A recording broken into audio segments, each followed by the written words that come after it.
এটা আজ প্রায় এক যুগ যাবত, অর্থাৎ প্রায় 12 বছর যাবত এই স্টেশনটা পরিত্যক্ত অবস্থায় পড়ে আছে। এই যে দেখেন, এটা একটা হয়তো কাউন্টার রুম ছিল, অথবা রেল টিকিট বিক্রি করার জন্য হয়তো একটা রুম ছিল। এটা এখন এই যে অবস্থায় রয়েছে। কলকাতা থেকে ঢাকা মূলত পাট ব্যবসা, যে পাট ব্যবসা বলে, এই পাট ব্যবসাটাকে আরো উন্নত করার জন্য বা যোগাযোগ ব্যবস্থাটা আরো ভালো করার জন্য এইখানে মূলত এই রেল লাইনটা তৈরি করা হয়।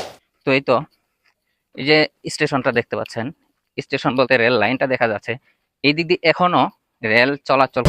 আসসালামু আলাইকুম। আমি এই মুহূর্তে অবস্থান করছি গাজীপুর সদর, গাজীপুর মেম্বার বাড়ি।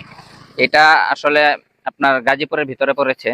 তো আজকে আমার ঘুরে দেখার স্থান হচ্ছে, যে জায়গায় আজকে আসলে ঘুরতে যাব সেটা হচ্ছে ইজ্জতপুর রেলওয়ে স্টেশন, যেটা 1885 সালে ব্রিটিশরা নির্মাণ করেছিল। এটা এখন আজ প্রায় এক যুগ যাবত এটা বন্ধ আছে। তো আমি আসলে আজকে এই গাজীপুর যে ইয়াটা আছে, ইজ্জতপুর রেলওয়ে স্টেশন, আমি এই জিনিসটাই আপনাদেরকে আজকে দেখানোর চেষ্টা করব, যেটা 12 বছর যাবত বন্ধ আছে। তো আমি আজকে বের হয়েছি, সেটা আপনাদেরকে দেখানোর চেষ্টা করব।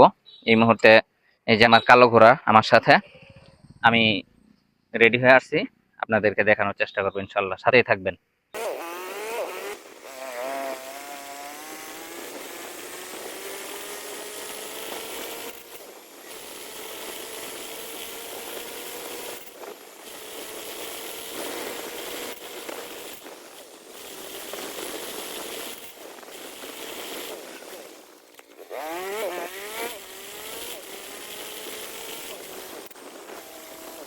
আমি এই মুহূর্তে অবস্থান করছি ইজ্জতপুর বাজারে, যেটা গাজীপুরের ভিতর মেম্বার বাড়ি হয়ে ভিতরে আসতে হয়।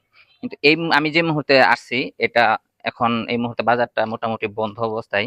তো আমি মূলত যে কারণে এই ইজ্জতপুর আসছি, তো আপনাদেরকে সেটাই দেখানোর চেষ্টা করব, যে 1885 সালে যে রেলওয়ে স্টেশনটা নির্মাণ হয়েছিল, সেই স্টেশনটা আসলে এখন কি অবস্থায় আছে, আমি আপনাদেরকে সেই বিষয়টাই দেখানোর চেষ্টা করব।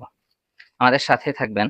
তো এই তো, এই যে স্টেশনটা দেখতে পাচ্ছেন, স্টেশন বলতে রেল লাইনটা দেখা যাচ্ছে, এই দিক দিয়ে এখনো রেল চলাচল করে। কিন্তু এই যে এখানে দেখতে পাচ্ছেন ইজ্জতপুর, এটা আসলে রেল স্টেশনের একটা ব্যানার বা সাইনবোর্ড বলতে পারেন। তো এই জায়গায় দেখেন, এক সময় খুব জমজমাট ছিল হয়তো, কিন্তু এখন যে দোকানপাটগুলো এগুলো পরিত্যক্ত পড়ে আছে। এই যে এখানে হয়তো একটা হোটেল ছিল, তো হোটেলটা আসলে এই মুহূর্তে আমার মনে হয় এটা পরিত্যক্ত, হয়তো অনেকদিন থেকে রান্না বান্না হয় না বা কিছু হয় না। তো আমি আসলে আপনাদেরকে মূলত স্টেশনটা দেখানোর চেষ্টা করব, যেখানে একটা সময় এই এলাকায় অনেক জমজমাট একটা স্টেশন ছিল। এই যে দেখেন, এখানে অনেক কিছু পরিত্যক্ত অবস্থায় পড়ে আছে। আমি এই মুহূর্তে চলে আসছি সেই ইজ্জতপুর রেলওয়ে স্টেশন, যেটা একটা সময় আপনার খুব জমজমাট ছিল। এই স্টেশনটা 1885 সালে ব্রিটিশরা কলকাতা থেকে ঢাকা মূলত পাট ব্যবসা, যে পাট ব্যবসা বলে, এই পাট ব্যবসাটাকে আরো উন্নত করার জন্য বা যোগাযোগ ব্যবস্থাটা আরো ভালো করার জন্য এখানে মূলত এই রেল লাইনটা তৈরি করা হয়। আর এই স্টেশনটা ওই সময় তৈরি করা হয়। তো এখনো এই এই লেন দিয়ে বা এই রেল লাইন দিয়ে এখনো রেল চলাচল করে, কিন্তু এই স্টেশনটা ঠিক আগের মতো আর এখন জমজমাট নাই। এটা 1885 সালে ব্রিটিশরা তৈরি করে। এটা হচ্ছে আপনার শ্রীপুর থেকে, শ্রীপুর এবং জয়দেবপুরের মাঝামাঝি যে স্টেশনটা তৈরি করা হয়, এটাই ইজ্জতপুর রেল স্টেশন। কিন্তু এটা আজ প্রায় এক যুগ যাবত, অর্থাৎ প্রায় 12 বছর যাবত এই স্টেশনটা পরিত্যক্ত অবস্থায় পড়ে আছে। এই স্টেশনটা একটা সময় অনেক জমজমাট ছিল। জয়দেবপুর বলেন, আপনার শ্রীপুর বলেন, ওই সমস্ত স্টেশনের মতোই এই স্টেশনটাও একসময় জমজমাট ছিল। এই যে দেখেন, এটা একটা হয়তো কাউন্টার রুম ছিল, অথবা রেল টিকিট বিক্রি করার জন্য হয়তো একটা রুম ছিল। এটা এখন এই যে অবস্থায় রয়েছে। আর এই তো এইগুলা হয়তো কাউন্টার রুম, অর্থাৎ টিকিট মাস্টার বা টিটি যারা টিকিট আপনার বিক্রি করে বা টিকিট সংগ্রহ করে, ওদের হয়তো এরকম রুম ছিল। তো দেখেন এটা আসলে কত সুন্দর করে জিনিসগুলো তৈরি করা হয়েছিল। দেখেন এই যে একটা বেঞ্চি তৈরি করেছে তারা, ব্রিটিশরা, দেখেন কত মজবুত। 1885 সালে এই স্থাপনাগুলো তৈরি করা, কিন্তু এখনো কত মজবুত হয়ে রয়েছে। দেখেন এই পাশেও কিছু জিনিস রয়েছে, এই যেখানে একটা বেঞ্চি রয়েছে, এই জায়গায় হয়তো এই যে টিকিট বিক্রি হতো, এই যে এই জায়গায় হয়তো টিকিট বিক্রি হতো। আসলে ভিতরে যেতেও ভয় লাগছে, পোকামাকড় সাপ বিচ্ছু থাকতে পারে, এটা এতটাই পরিত্যক্ত অবস্থায় রয়েছে। তো আসলে জানি না এই জায়গায় এখনো কোনো সরকারি ব্যবস্থা নিচ্ছে কিনা। এই এই রেল লেন দিয়ে এখনো রেল যাতায়াত করে। এইখানে এই জায়গায় একমাত্র একটা ট্রেন আপনার স্টপ করে, সেটা হচ্ছে ভাওয়াল এক্সপ্রেস। ভাওয়াল এক্সপ্রেস ট্রেনটা এই জায়গায় একমাত্র তারা একটা স্টপ দেয়।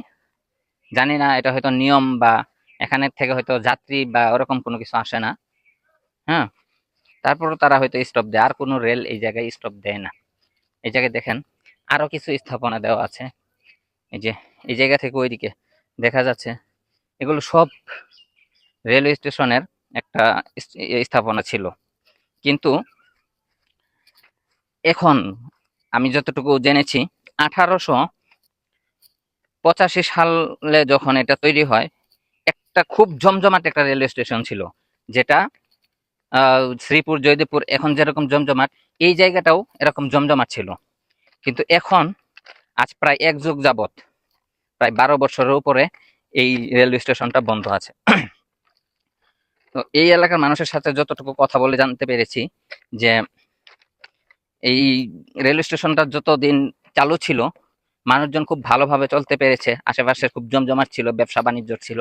কিন্তু এখন ইদানিং এটা বন্ধ হওয়ার কারণে, এই রেলওয়ে স্টেশনটা বন্ধ হওয়ার কারণে আমি যেটা দেখতে পাচ্ছি, এবং আপনাদেরকেও দেখালাম, যে আশেপাশে যে দোকানপাটগুলো কিংবা বাড়িঘরগুলো, এগুলো আস্তে আস্তে পরিত্যক্ত হয়ে যাচ্ছে। কারণ এগুলো মানুষ করে খাবে কি? এই জায়গায় কোনো ব্যবসা করতে পারতেছে না, বা স্টেশনকে ঘিরে কোনো আহ, কোনো কাজ করতে পারতেছে না, কোনো কাজকর্ম পারতেছে না। তো সেজন্য আশেপাশে বাড়ি ঘরগুলো একদম পরিত্যক্ত হয়ে গেছে। মানুষজন হয়তো এই জায়গায় যেহেতু কোনো কর্ম নাই, হয়তো অন্যদিকে চলে যাচ্ছে। তো আমি সরকারের প্রতি দৃষ্টি আকর্ষণ করব, যেন এই স্টেশনটা আবার পুনরুজ্জীবিত করা হয়, পুনর্নির্মাণ করা হয়।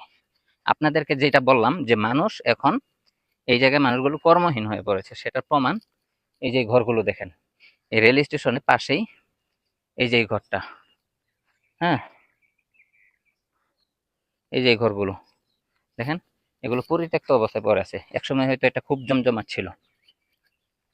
তো আমি আশা করব এটা যেন আবার পুনর্নির্মাণ করা হয়, সেদিকে খেয়াল রাখার চেষ্টা করব। সবার প্রতি বিনীত আবেদন থাকবে। তো আজকের ব্লগটা যতটুকু আমার ধারণা ছিল, যতটুকু দেখানোর ছিল, আমি আপনাদেরকে দেখানোর চেষ্টা করলাম। আজকের ব্লগটা এখানেই সমাপ্ত করছি। আশা করি পুরো ভিডিওটা দেখবেন, লাইক করবেন, কমেন্ট করবেন, শেয়ার করবেন। ইনশাল্লাহ আগামী কোনো একটা ভিডিওতে আপনাদের সাথে দেখা হবে ইনশাল্লাহ। আসসালামু আলাইকুম।